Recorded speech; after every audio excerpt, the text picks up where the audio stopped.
सुभद्रा कुमारी चौहान एक प्रसिद्ध हिंदी कवित्री और लेखिका थी। अपनी कहानी तांगेवाला में सुभद्रा कुमारी चौहान ने एक तांगे वाले के माध्यम से स्वतंत्रता संग्राम के दौरान लोगों के संघर्षों और देशभक्ति की भावनाओं को दर्शाया है। यह कहानी हमें उस समय के सामाजिक और राजनीतिक परिदृश्य की झलक दिखाती है जब लोग स्वतंत्रता के लिए संघर्ष कर रहे थे। गर्मी की लंबी छुट्टियां प्रारंभ हो चुकी थी। मेरे कुछ मित्रों ने इन गर्मियों की छुट्टियों में कश्मीर जाना तय किया था और इस प्रस्ताव को सबसे अधिक समर्थन मैंने दिया। हम लोग जाने की पूरी तैयारी कर चुके थे कि अचानक यात्रा के 2 दिन पहले मेरे एक मित्र रामकृष्ण का एक आवश्यक पत्र आया। इस पत्र के अनुसार मुझे अपनी कश्मीर यात्रा स्थगित करनी पड़ी। मैं अपने मित्र से मिलने उसके गांव की ओर चल पड़ा।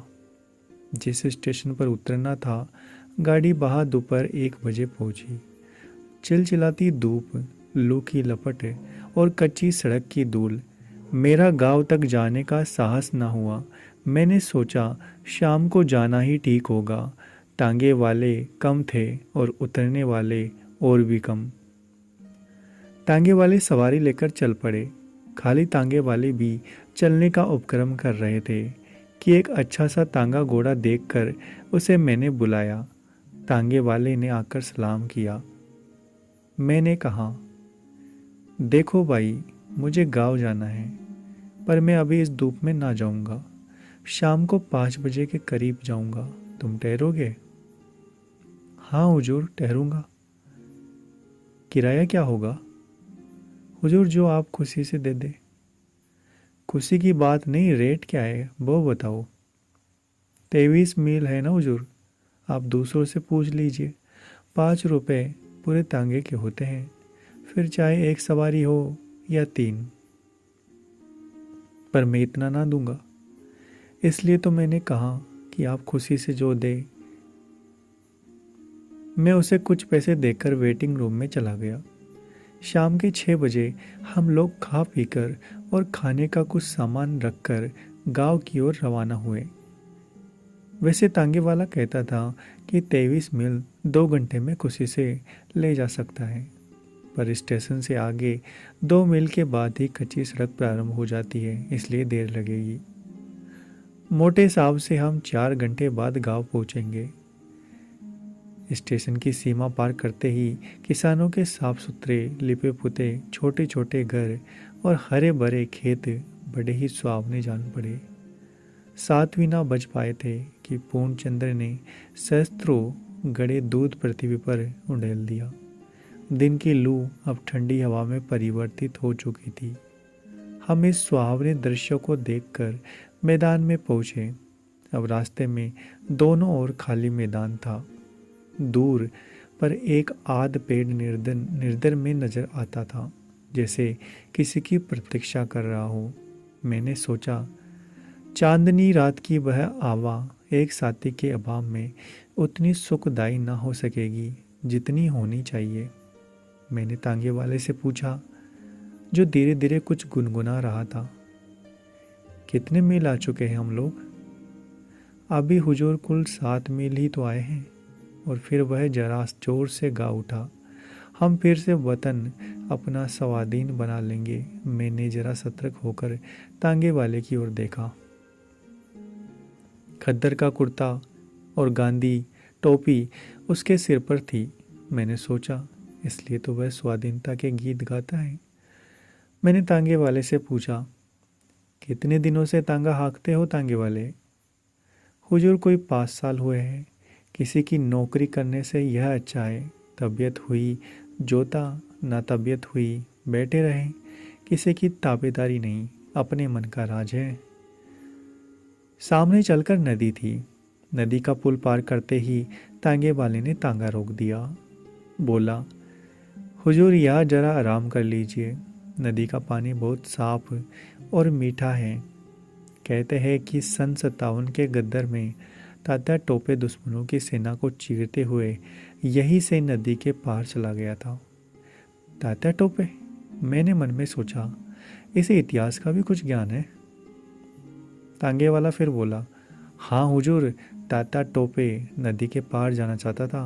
फिरंगियों की सेना ने उसे चारों ओर से घेर लिया था। फिर भी हुजूर, वह इतना तेज, इतना फुर्तीला था कि 4-5 बड़े बड़े फिरंगी अफसरों के सामने से निकल गया अपनी सेना समेत, और उसका कोई कुछ भी नहीं कर सका। मुझे तांगे वाले के मुंह से इतिहास की कहानी बड़ी ही रोचक लगी। मैं जानता था कि आखिर इस तांगे वाले के मन में क्या है। मैंने पूछा, फिर क्या हुआ? और मैं तांगे से उतरकर उसके पीछे पीछे चला। वह बोला, सन 57 के गदर में अगर हिंदुस्तानियों में एका होता तो पासा ही पलट जाता, पर तकदीर और फूट जो ना कराए सो थोड़ा। मौलवी अहमद शाह और तात्या टोपे सरीके देशभक्त वीरों को भी हम ही में से धोखेबाज लोगों ने धोखा देकर दुश्मनों के हवाले कर दिया था। खून खोल उठता है हुजूर यह बात सोचकर। मैंने पूछा, तुम पढ़े लिखे हो? तांगे वाला उत्साह के साथ बोला, बहुत कम हुजूर, हिंदी अच्छी तरह पढ़ लिख लेता हूँ, अंग्रेजी भी थोड़ी जानता हूँ, पर हुजूर, जब से 57 के गदर का इतिहास पढ़ा और यह जाना कि फिरंगी कैसे आए और कैसे फैल गए सारे हिंदुस्तान में, यह जाना, तब से हुजूर बदले की भावना से रात दिन जलता रहता हूँ। सरकारी नौकरी इसलिए नहीं की, मेरा बाप डीसी की अर्दली में था, मुझे वह जगह मिल रही थी, मैंने ठोकर मार दी। माँ बाप नाराज हो गए तो घर ही छोड़ दिया, तब से यहाँ हूँ, यह तांगा चलाता हूँ, पर तांगे पर भी किसी साले फिरंगी को बैठाकर तांगा नहीं हाँकूंगा। क्यों? फिरंगी को ना बैठाने की कसम क्यों खा ली है? सारे हिंदुस्तान में गद्दर के समय इन फिरंगियों ने क्या कम जुल्म किए हैं? गांव के गांव जला दिए, औरतों को बेइज्जत किया, निरपराध लोगों को तोपों के मुंह में बांध कर उड़ा दिया। फिर सन 57 की दूर की बात जाने दीजिए, अभी की ही बात है, पंजाब में उन्होंने क्या कम किया है? जलियांवाले बाग को कौन भूल जाएगा? गांव ताज़ा है हुजूर, इन फिरंगियों को देखते ही उस पर नमक पड़ जाता है, इसलिए मैंने कसम खाई है, इन्हें तांगे पर कभी ना बिठाऊंगा। मेरा मन इनसे बदला लेने के लिए बार बार उमड़ता है। इतने में हम नदी के किनारे पहुंच गए। मैं एक चट्टान पर बैठ गया। पास ही एक दूसरी चट्टान पर तांगे वाला खड़ा था। उसने लोटा भर पानी लाकर मेरे पास रखा। मैंने कहा, नहीं जी तांगे वाले, मैं तो नदी पर ही हाथ मुंह धोऊंगा, पर हाँ, तुम्हारे विचार तो क्रांतिकारियों जैसे हैं। तुम्हारा नाम क्या है? किसी क्रांतिकारी को जानते हो?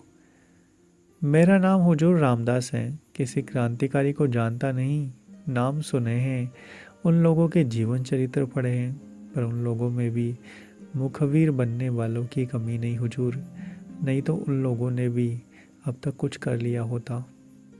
महात्मा गांधी के सत्याग्रह आंदोलन में भी बहुत दिनों तक शरीक रहा हूँ। 2 बार जेल भी हो आया हूँ हुजूर, पर तबीयत नहीं मानती। मेरे अंदर से तो जैसे कोई पुकार उठता है, गद्दर, सन 57 का सीन एक बार दोहराया जाए, इन फिरंगियों से कसकर बदला लिया जाए, तभी हमारा और हमारे देश का उद्धार होगा। मैंने कहा, हम निहत्थे कैसे बदला ले सकते हैं रामदास?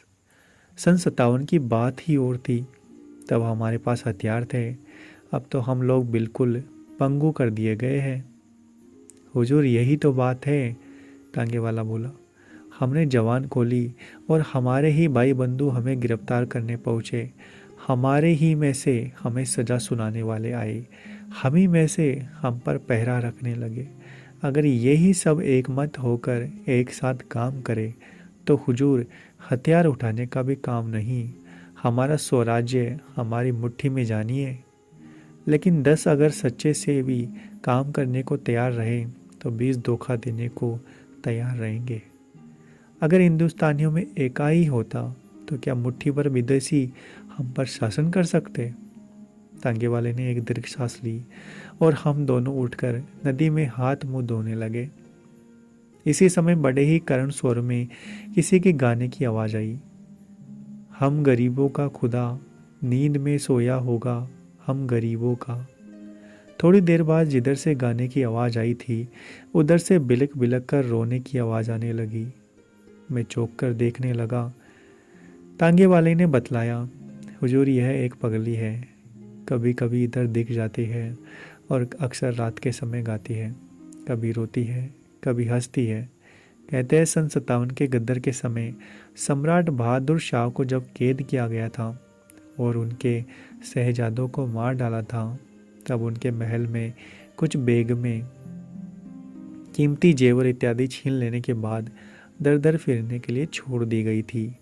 यह पगली उन्हीं में से कोई है। फटे कपड़े पर इस गरीबी में भी हुजूर, उसकी चाल चितवन, बातचीत सब शाही ढंग का है। वह मामूली औरत नहीं जान पड़ती। मैंने तांगे वाले से कहा, तुम स्त्री को बुलाओ, मैं उससे बात करूँगा। तांगे वाला बोला, वह किसी से नहीं बोलती हुजूर, ना किसी की तरफ देखती है। कहाँ रहती है, क्या खाती पीती है, कोई नहीं जानता। कभी कभी यही नदी किनारे दिख जाती है। न जाने कितने वर्षों से इसी तरह गाती है, रोती है, हंसती है, पर आज तक कोई उससे बात नहीं कर सका है। मैं आश्चर्य में था। खैर खाना खाकर हाथ मुंह धोकर हम लोग फिर तांगे पर आए। तांगे वाला न जाने कितनी बातें मुझे बतला चला। शुरू में तांगे पर बैठकर मैंने एक साथी के अभाव का अनुभव किया था, किंतु ये 23 मील कब खत्म हो गए मैं जान भी ना पाया। गांव में पहुंचकर जब तांगे वाले ने मुझसे पूछा, यही गांव है, किसके मकान पर चलना है, तब मैंने जाना कि 23 मील की यात्रा समाप्त हो गई है।